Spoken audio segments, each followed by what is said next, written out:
to the program for the very first time, Paul Hughes. Paul, how are you?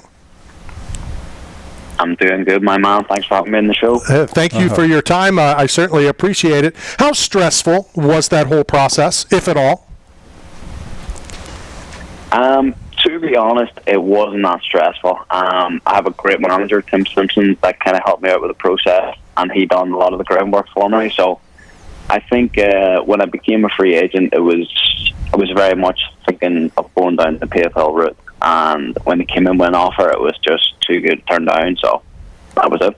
I guess I should have even started asking you, at one point, is it old news? You know, everybody, I'm sure, is still talking to you about the process of being a free agent. At what time do we move on and address other things?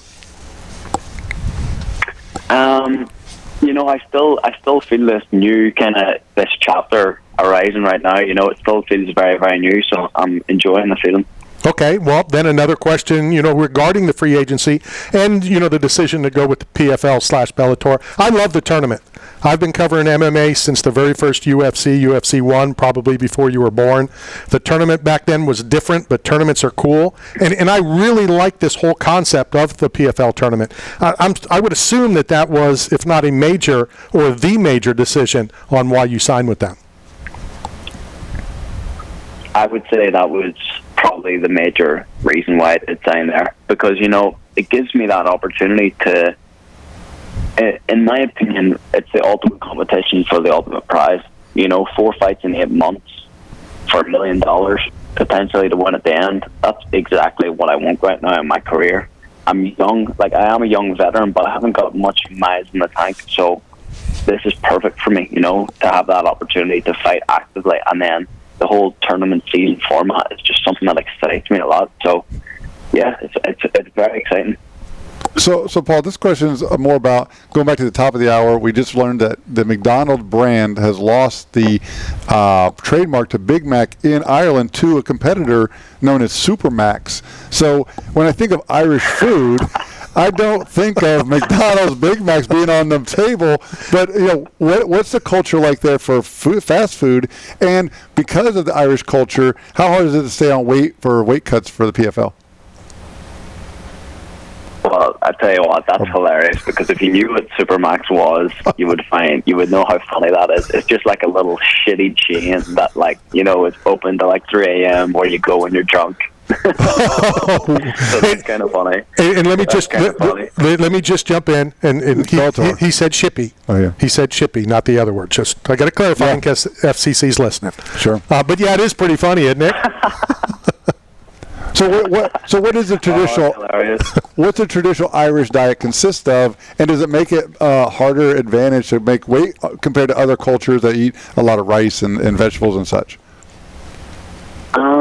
Well, of course, us Irish, we love our potatoes, So there's potatoes with everything. We'll cook them anyway. So, look, to be honest, the produce in Ireland is very, very good. We've got good meat. We've got good potatoes, as we say. So it's not quite as hard to keep the weight down as it is in America here, where I'm at the minute. It's definitely more challenging out here, but it's all good. Typically, I would continue talking food. Anybody that's ever listened to Knockout Radio and me, I judge what events I go cover by, what's there, what's the food, what do I want to go and enjoy. I've been to Dublin, and I wouldn't start with, I can't wait for the food. I want to talk about the crowd. You lunatics over there. It's just, that whole surrounding is unbelievably awesome. Yeah. Oh, damn right it is. Us Irish, we do it different, We love a drink. We love to have a party. So it's a good place to have fun, especially Dublin, where my fight's going to be.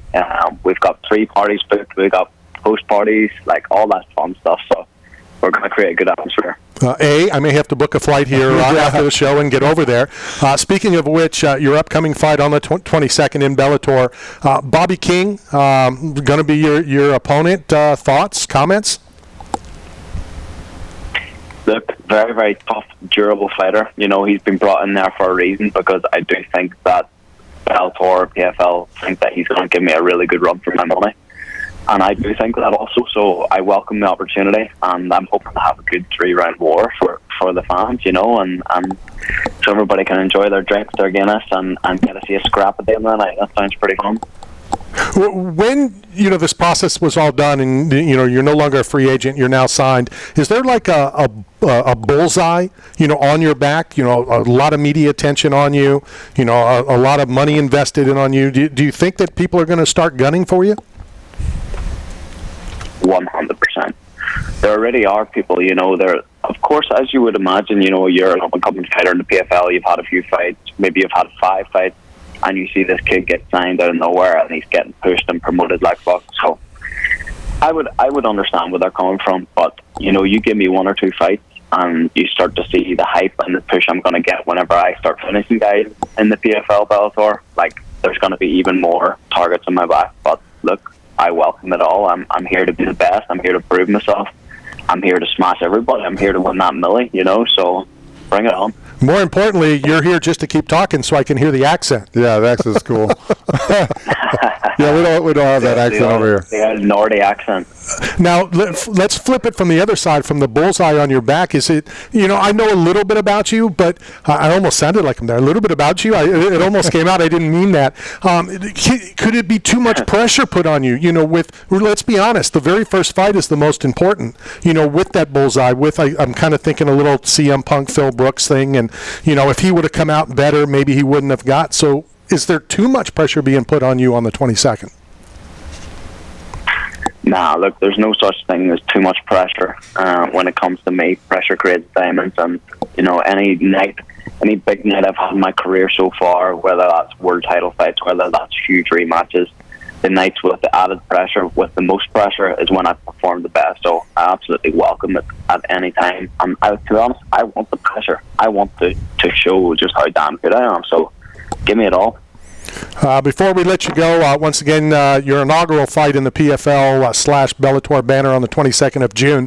What's the craziest, strangest thing that's ever happened to you or involving you in the middle of a fight?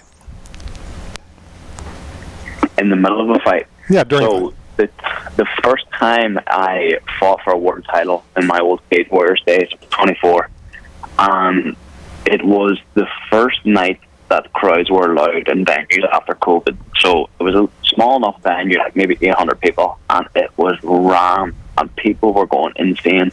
And the atmosphere and the crowd put a lot of humidity in the air, so the humidity made the cage like unbelievably slippy. I mean, you could barely stand up. You couldn't even throw kicks.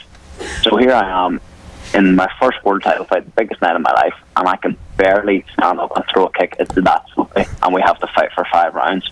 So it ended up just being a 5-round dogfight. And I remember after just going, that's crazy. You work your whole life, your whole career, you give everything, and you get into the cage for the biggest night, and you can't even stand up. That was the first thing that came to mind. Crazy, and the conditions are awful. Wow. Paul, thank you very much for your time. We're excited to see you on the 22nd. Excited to watch the